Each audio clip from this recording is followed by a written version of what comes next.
I've just arrived at MBR Acres and I'm arriving actually at Camp Beagle because that's why I'm here, to meet Solly, who's going to talk to me about what's going on here. I have to admit I've been feeling quite anxious, but it's very important that we're here, so let's go. My name is Sole. I am originally from Spain, but I've lived in the UK for 30 years. I've been involved in animal rights for about 25 years. I already knew about this place back in the late 90s. I used to come here to do demonstrations. I was aware of a raid that happened here in 1999 where about 80 beagles got liberated. That's how I found out about this place. When Camp Beagle started, I just went, whoa, I know about this place. I need to do something about it. So I came here just to visit, and I just wasn't able to leave. Okay. Yeah. So this is the fifth winter going into. This is the fifth winter. Yeah. We've been 4.5 years coming up. Yeah. Okay, and you're going to take us down now to the Yes, site. we're going to go and see MBR. So this is MBR Acres only gate. They were so secretive that even back in the day on Google, here will be blurred. They will not even show. We have had lots of local people coming here and telling us that they live here for decades and they didn't know this place existed.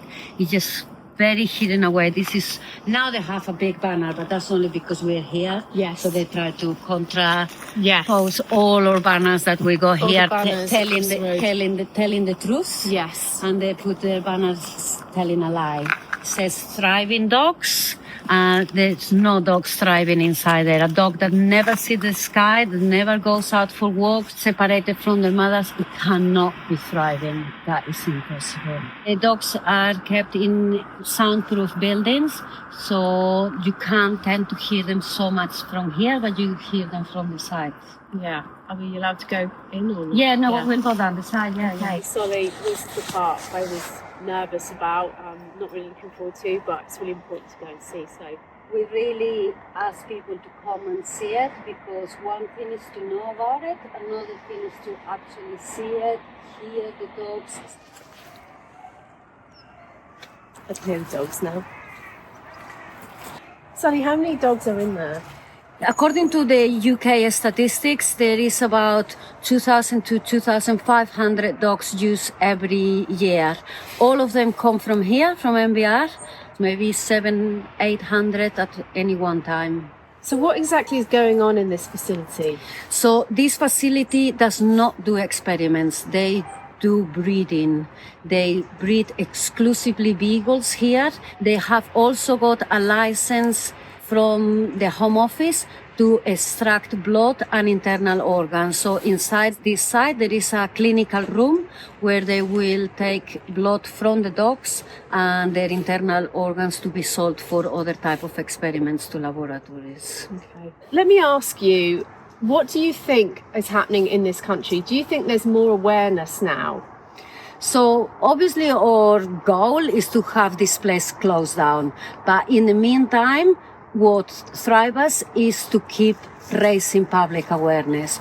We know that the vast majority of people that come to camp for the first time, their first words are, oh my God, I didn't know they were using dogs for animal experiments. This site has been owned by different companies, but it's been breeding dogs here for 50 years. And most people haven't got a clue. So for us, it's massively important to raise public awareness, which is partly why we have a camp, because it's a very good way of raising public awareness, but also is why we do parliamentary petitions. Yes. What can people do to help? Because when you first hear about it, you understand how terrible it is, and as dog lovers, we want this to stop. And then people might feel like, I don't know what to do next. So tell us what the first step is they can do.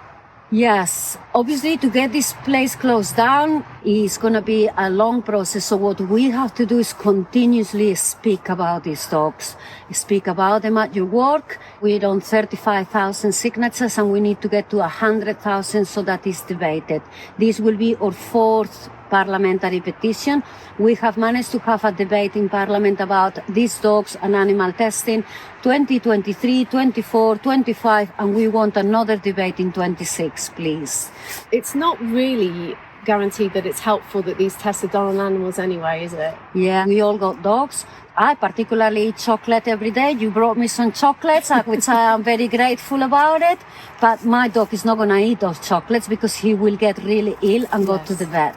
When my dog has got bad tummy, he's desperate to go outside and eat grass, and he eats all that grass. When I go a bad tummy, you ain't gonna find me on my garden eating the grass. Yeah. We have got different biological systems. Yes. We are on the 21st century. We have got so much technology available. Right. We think the experiments should be based on human biology. Yes. That doesn't mean necessarily using humans. There are many other models that you can have. There's organ chips. Organs on a chip. There is artificial intelligence, 3D cells that you can grow on a dish. There is so many options, but those options are based on human biology. Yes. Testing on a dog is based on dog biology. Yes. And it leads to two problems. One, they fail at the human trial. Over 90% of the drugs that are considered safe on animals, then they fail on the human clinical trials and they don't end up. But the other problem is drugs that fail on dogs, but actually it turned out they were good for humans, but they never went into clinical trials. Yeah. There's one for breast cancer, and one of the breast cancer charities now is completely animal free because they nearly lost this drug because it failed on animal testing. Right. It was later on a scientist that went, I could not have failed. He just kept thinking, and then he went and do human trials and realized that actually it works, and it works really well in humans. Yeah. This facility backs right onto open space where clearly the dogs could be let out, but that would be a job for humans. They got wouldn't it? beautiful grass on the other side. They got like a park on the other side where the dogs could go out. They got another breeding site in France. The dogs are allowed to go out in France. It's unclear why they're not allowed to go out in here. So they're bred and then they leave the facility. At what age would they be? As young as 16 weeks, they can leave this facility. So those sheds that you saw before, where you could hear the dogs, is the first row of sheds. That is the second row of sheds, and then behind those there is a third row of sheds. And they will be huge. They will be filled with cages with puppies. And Yeah, dogs in them. they're big pens with about 6 puppies per pen. And I've seen footage of dogs. Sorry, I'm going to get upset.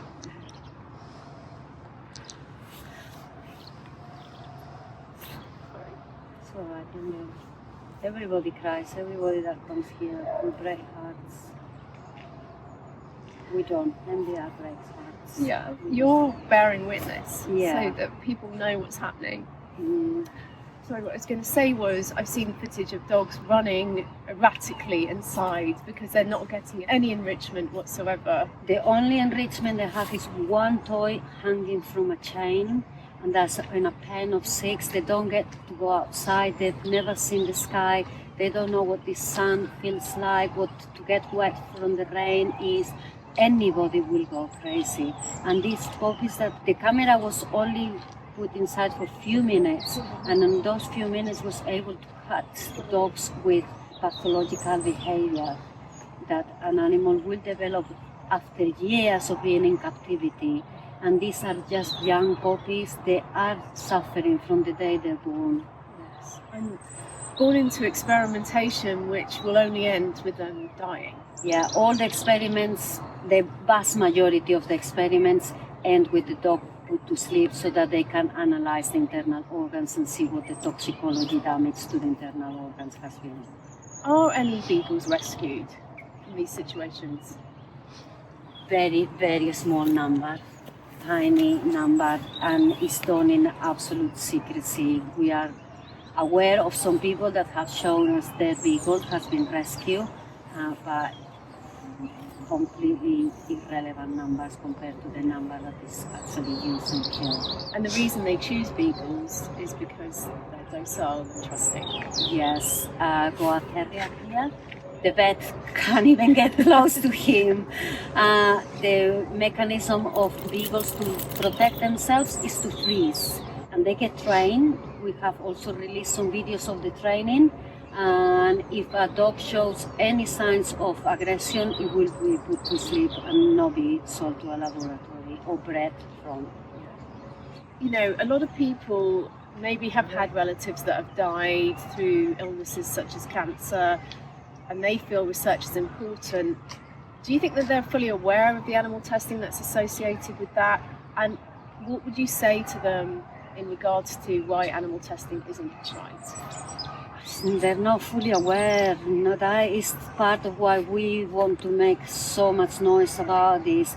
The industry, not so much now, but back in the day, they come up in the press with we cure cancer, we cure Alzheimer's, and they haven't. They keep relying on animal testing. That is a failure. On the case of Alzheimer's, is huge. It's something like 99% failure. Because they're also introducing something that isn't natural to the animal. It's been introduced, so therefore the results could be wrong anyway. Yes. Oh my God.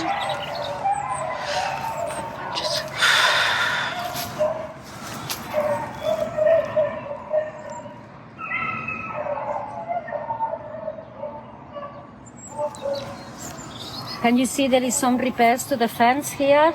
That's where animal rising broke in to liberate 20 beagles.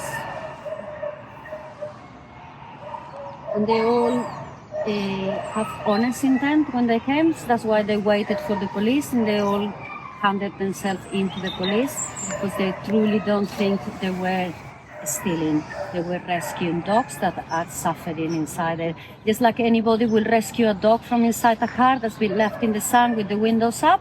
Well, this is the same. This place hasn't got heating at the moment running. The dogs don't get to go outside. They do need rescuing. Yes, absolutely. I mean, this is something that's really important to our audience, rescues, and to know that there's this level of suffering where there's no life for these dogs whatsoever. They're just at humans' disposal. It's highly distressing, and that's so loud. That is really... And that is a soundproof building with no windows. It's so loud inside there. So tell me about the dog collars here and the tags. So for MBR Acres, these dogs are just numbers. And one of our supporters wanted to do something to remind MBR Acres and the nation that for us they are not numbers, they are sentient beings, and we want them to be out of that shed. So people can write to us and tell us what name they want for one of the beagles here. You have to keep the dream alive, you know. They are going to come out and we're going to give a name to every one of them. So some of them already have got names. So somebody's chosen here Mick, somebody's chosen Theo for a dog, Honey. Grommet, I love it. And so this is like a symbol that says we are ready to have these dogs any day. They got a collar, they got a name, and to us, they got a home. Okay, so I'm leaving now, and I've just spent an amazing time with Sully and the crew here. And it's really uplifting and makes you feel that is the best of humanity. So we were leaving feeling really uplifted, and I'm happy to talk to John as well. But then as we were leaving, we were shown some footage of what it's actually like inside, which we couldn't show you. And it's absolutely heartbreaking. These dogs are desperate. They are jumping up as soon as a human walks into the area. They're in cages, 6 of them to a cage. And that has just really brought it home to me, what's going on here. And why we have to keep talking, why we have to sign petitions, why we have to lobby our MPs, and just support what they're doing at Camp Beagle, because it's really important. So I'm leaving here with a lot of hope, but also filled with a great sadness for what is actually going on here.